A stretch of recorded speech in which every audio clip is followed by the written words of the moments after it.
Hello students, कैसे हैं आप लोग। बोर्ड एग्ज़ाम की तैयारी आप लोगों की कैसी चल रही है? किस तरह से आपकी प्रिपरेशन अब बहुत अनकरीब है दिन, तो होप फॉर द बेस्ट की अच्छी तैयारी चल रही होगी। मैं एक बार फिर से एप्लीकेशन ऑफ ट्रिग्नोमेट्री से रिलेटेड एक इम्पॉर्टेंट क्वेश्चन डिस्कशन करने आया हूँ, जिसमें इस बार थोड़ा सा स्लाइटली चेंज है कि ऑब्जर्वर की हाइट भी आपको दी है। एक ऑब्जर्वर है जिसकी हाइट 1.7 मीटर है और वो 20√3 मीटर अवे है एक टावर से। ठीक है, एंगल ऑफ एलिवेशन जो बन रहा है, अगर टॉप ऑफ द टावर को वो देख रहा है तो 30 डिग्री का, तो अपन को हाइट ऑफ द टावर निकालना है। हमेशा की तरह मैं फिर से ये बोलूँगा कि आप इस पर्टिकुलर वीडियो को पॉज करें, आप अपने क्वेश्चन का आंसर ट्राई करें और मेरे स्टैंडर्ड सोल्यूशन से उसको मैच करें। तो इस पर्टिकुलर क्वेश्चन में दिया क्या है कि ऑब्जर्वर है जिसकी हाइट 1.7 मीटर है और जो 20√3 मीटर अवे है एक टावर से।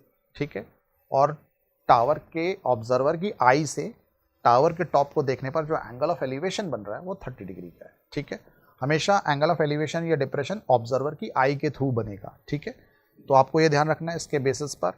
और हमने जो प्रीवियस लेक्चर में दिया हुआ सीखा है कि ऑलरेडी किस ऑब्जेक्ट को हमें किस साइड पर बनाना है, परपेंडिकुलर बेस और हाइपोटेनस में से। तो वी आर कंसिडरिंग दैट इसका डायग्राम बनाते हैं। ये ऑब्जर्वर है जिसकी हाइट 1.7 मीटर है। मान लीजिए ये ऑब्जर्वर है, ठीक है, जिसकी हाइट 1.7 मीटर है। तो ऑब्जर्वर की आई कहाँ पर आ जाएगी? इस जगह पर आएगी। अब ऑब्जर्वर की आई से, है ना, एक थोड़ी दूर पर डिस्टेंस पर एक टावर है। तो टावर जो है वो हमेशा जैसा लाइक ग्राउंडेड रहेगा।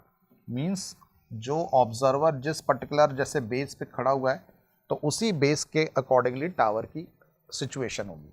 ठीक है, ये हाइट ऑफ द, ये मान लीजिए जैसा हाइट ऑफ द टावर है ऑब्जर्वर की आई से, और जो टावर है वो ऑब्जर्वर से कितनी दूर पर है?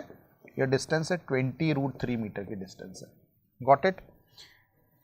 अब ऑब्जर्वर की आई से tower of the top of the tower को अपन देखते हैं, तो ऑब्जर्वर से उसके आई से जो एंगल ऑफ एलिवेशन बन रहा है दैट इज ऑफ 30 डिग्री। ठीक है, तो आपने इसके top of the, this is top of tower है। ठीक, उस टावर के टॉप को देखने पर एंगल ऑफ एलिवेशन बन रहा है 30 डिग्री का। जनरली बच्चे क्या गलती करते हैं, इस पूरे एंगल को 30 बना देते हैं। It's totally wrong. आपने सीखा है एंगल ऑफ एलिवेशन और एंगल ऑफ डिप्रेशन की वैल्यू। ऑब्जर्वर की आई से एक स्ट्रेट लाइन अपन गुजारते हैं जिसको हॉरिजॉन्टल लाइन कहते हैं, और ऑब्जर्वर्स जिस ऑब्जेक्ट को देख रहा होता है उसके टॉप को अपन जब दूसरी लाइन से मिलाते हैं, तो जो हॉरिजॉन्टल लाइन और ऑब्जर्वर जिस ऑब्जेक्ट को देख रहा है उसके बीच में जो एंगल बनता है उसको ये अपन एंगल ऑफ एलिवेशन कहते हैं। ये एंगल जो है वो 30 डिग्री का है, ना कि पूरा एंगल। आपको हमेशा ऑब्जर्वर की आई से एक हॉरिजॉन्टल लाइन ड्रॉ करना है और ऑब्जर्वर से ऑब्जेक्ट को मिलाना है। वो दोनों लाइन के बीच में जो एंगल बनेगा that is called angle of elevation कहलाता है। यहाँ पर वो 30 डिग्री है। तो अपन को हाइट ऑफ द टावर पूछा है, ये पूरे हाइट ऑफ द टावर की वैल्यू अपन को कैलकुलेट करना है। Got it. तो अगर मैं कहता हूँ कि अगर सपोज ये 1.7 यहाँ पर है तो इतनी डिस्टेंस भी 1.7 मीटर हो जाएगी। Got it. हमने सपोज टावर की हाइट को h यूनिट यानी h मीटर्स मान लिया, तो आप यहाँ पे सिंबल भी दे देते हैं। मान लीजिए for example A, B, C, D और ये E ऑब्जेक्ट, इस तरह से प्लेसिंग करी अपन ने, और यहाँ पे 90 डिग्री का एंगल का फॉर्मेशन हो रहा है। तो सबसे पहले हमें हाइट नहीं मालूम है तो लेट कर दिया अपन ने हाइट ऑफ टावर, उसको हमने h मीटर मान लिया।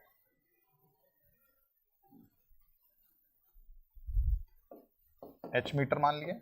ठीक है, टोटल हाइट है, क्योंकि BD की लेंथ है ना, ऑब्जर्वर जो है, ऑब्जर्वर की जो हाइट है वो यहाँ पर डायग्राम के हिसाब से C है और वही सामने BD है। ये दोनों की लेंथ हाइट ऑफ ऑब्जर्वर को बताता है, दैट इज 1.7 मीटर होगा।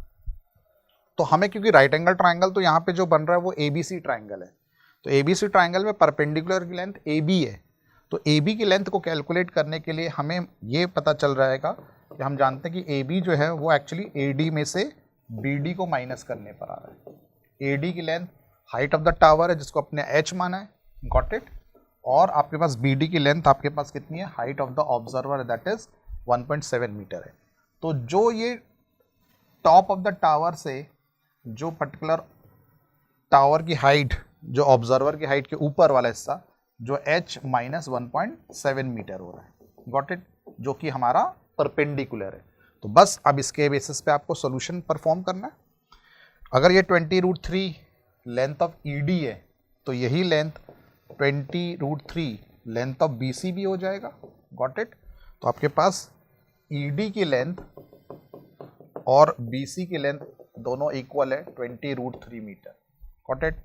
अब आपके पास जो ट्राइंगल बन रहा है जिस पर हमें हाइट ऑफ द टावर को कैलकुलेट करना है, वो ट्राइंगल बन रहा है ABC।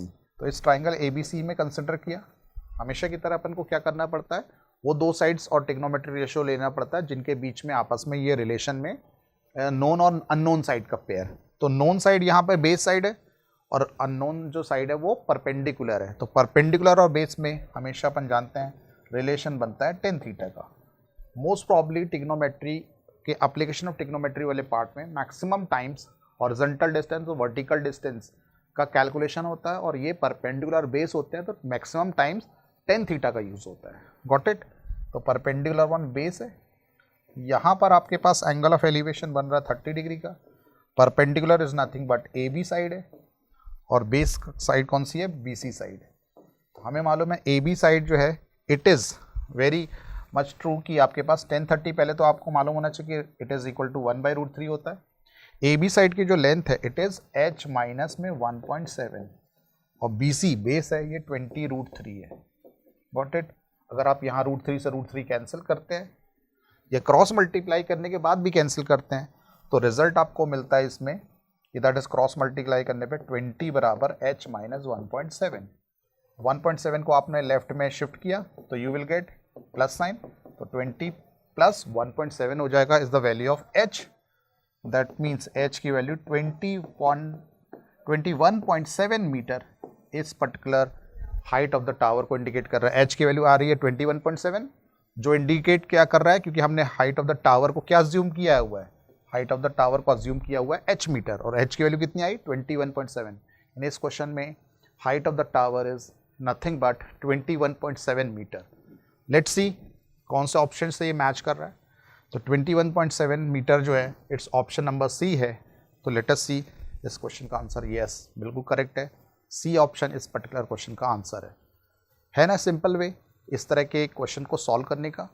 मेरे साथ आप बने रहिए, इस तरह के कुछ और वीडियोस को लेकर मैं फिर हाजिर होता हूँ एक नए चैप्टर के साथ में। Till then good bye.